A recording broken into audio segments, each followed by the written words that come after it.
ఇప్పుడు no cost cough syrup తో 60 రూపాయల విలువ గల ఇన్హేలర్ పూర్తిగా ఉచితం. దెబ్బకి దగ్గు జలుబు మాయం.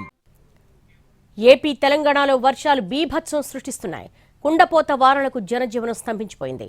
వాగులు వంకలు ఉప్పొంగి ప్రవహిస్తున్నాయి. ఏపీ వైపు మొంతా తుఫాను దూసుకొస్తోంది. దీంతో వెదర్ డిపార్ట్మెంట్ రెడ్ అలర్ట్ జారీ చేసింది. ఇప్పటికే 2 రాష్ట్రాల్లో భారీ వర్షాలు కురుస్తున్నాయి. ఆంధ్రప్రదేశ్కు తుఫాను ముప్పు పొంచి ఉంది. మొంతా తుఫాన్ ఏపీ వైపు దూసుకొస్తోంది. రాష్ట్రంలో తీరం దాటే అవకాశం ఉంది. దీంతో ఏపీకి వాతావరణ శాఖ రెడ్ అలర్ట్ జారీ చేసింది.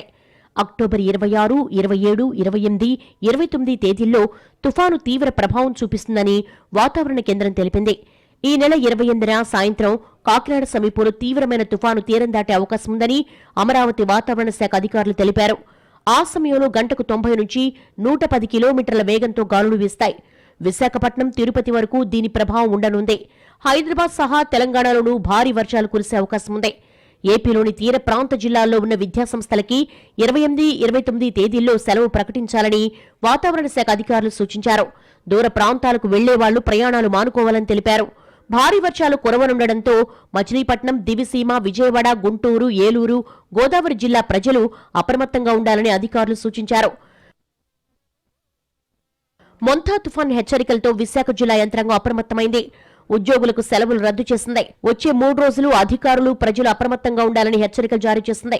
ఎలాంటి పరిస్థితులైనా ఎదుర్కోవడానికి సిద్ధంగా ఉండాలని ఆదేశాలు జారీ చేశారు జిల్లా కలెక్టర్.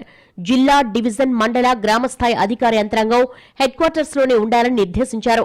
మత్స్యకారులు సముద్రంలోకి చేపల వేటకు వెళ్లొద్దన్నారు. ఇప్పటికే సముద్రంలోకి వెళ్లి ఉంటే ఒడ్డుకు చేరుకోవడానికి చర్యలు తీసుకోవాలని సూచించారు. తుఫాను వల్ల భారీ వర్షాలు, పెనుగాలులు వీచే అవకాశం ఉంది. నది ఒడ్డులో, కొండ వాలులో నీటి ముంపును గురయ్యే పల్లపు ప్రాంతాల్లో ఉండేవారు సురక్షిత ప్రాంతాలకు చేరుకోవాలని తెలిపారు. పల్లపు ప్రాంతాల్లో నీరు చేరితే వెంటనే నీటి తొలగింపునకు అన్ని ఏర్పాట్లు చేసుకోవాలన్నారు.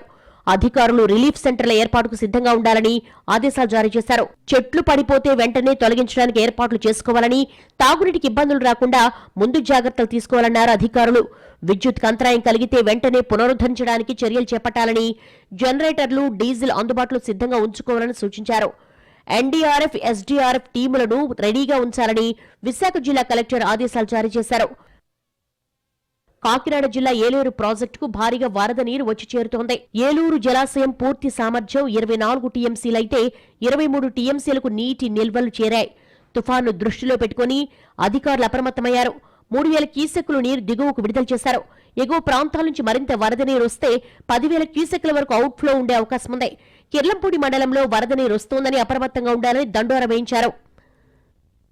ప్రకాశం జిల్లా గిద్దలూరు నియోజకవర్గంలో వర్షాలు బీభత్సం సృష్టించాయి. 4 రోజులుగా కురిసిన వర్షాలకు సగిలేరు, గుండ్లకమ్మ, జంపలేరు, ఉప్పువాగు, పులివాగులకు వరద నీరు పోటెత్తింది.